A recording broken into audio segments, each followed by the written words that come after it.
like a Hellcat.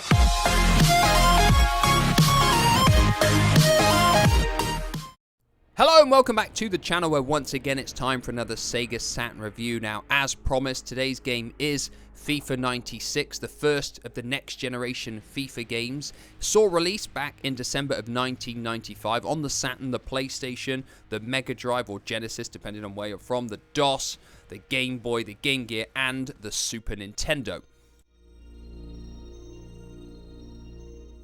Now, I can't deny, after playing FIFA 96 on the PS1 quite a while back, my expectations for this game were very low. I did not enjoy my experience playing this on the PS1. All I could hope for going into this, that somehow the Saturn version was a much better playing game. But like always, we will be taking a look at how it looks, how it sounds, how it plays, what kind of content and lifespan it can produce for you, and whether it can inevitably or not make our Sega Saturn top 10.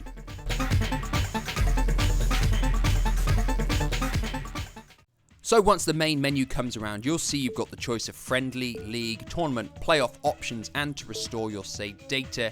Heading into options, we've got a variety of things that we can change. We can change the half length, we can change the language of the game, whether it's a simulation or action type game, fouls on, off, or no bookings, offsides, injuries, and a few other things.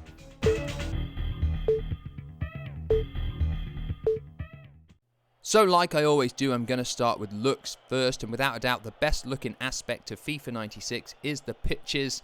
They're a nice colour of green, they've got nice clear lines on them, and that's pretty much all I can say. Now, the game uses 2D sprite based players with a 3D pitch, and every football game that I played that has this kind of graphical style hasn't played very well and hasn't looked and ran particularly impressive, and FIFA 96 is no exception. The animations for the players, I feel, is really poor. They're kind of jerky, clunky, laggy. They don't look realistic in the way that they do anything, and it just puts the game on a downer straight away as soon as you start playing it. It's very difficult to say anything good about the actual graphical quality of the way the game runs. Now, the menus, on the other hand, aren't too bad. I think they're quite presentable, they're well laid out, they're clear, they're nice.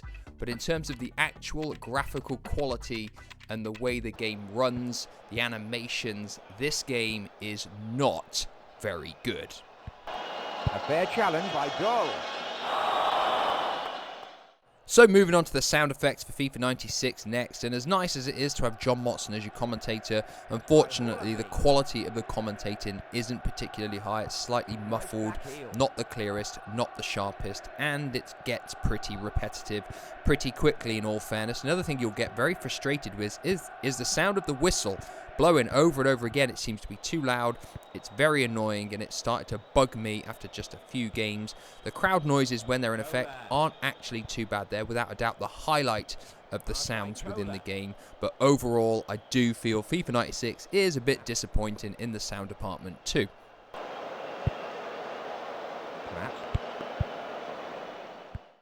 So moving on to the way FIFA 96 plays, and I've said this a few times in the past, for as bad as a game may look, for as bad as a game may potentially sound as well, a game can be saved if it plays well, if it's enjoyable, and if it provides you with fun. But unfortunately, the gameplay aspect is where FIFA 96 is at its absolute worst, because FIFA 96 plays really bad. Whether we're talking about the way the players run so lacklusterly, they don't even look like they're sprinting. The way the players pass, it feels very inconsistent. You could be pointing forwards to pass and your player will pass it sideways or backwards, and it's very frustrating.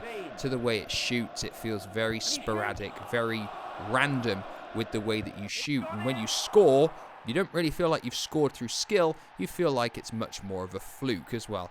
It's just very frustrating to play. It's hard to win the ball back from the CPU as well. Tackling is very inconsistent, whereas the CPU can sort of hang around your players so much easier.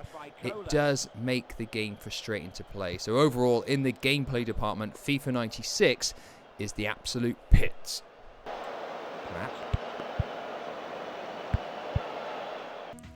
So moving on to content and lifespan, and without a doubt FIFA 96 has a fantastic choice of teams. You've got teams from multiple different countries: England, Italy, Spain, Malaysia, of all places. There are plenty of choices for national teams, and there's plenty of international teams as well. You've got fully licensed players as well. This was the first FIFA to have that, which is also really good. And they've all got individually rated statistics as well.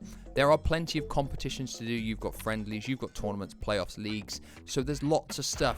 But the problem is the way it plays hinders its lifespan. I've said this before about games in the past. Although they've got content and stuff for you to do, if a game plays really poorly and isn't enjoyable, you are not going to want to explore all of that content, and that is FIFA 96's flaw. It's got things to do, but unfortunately it plays so poorly you don't want to do them.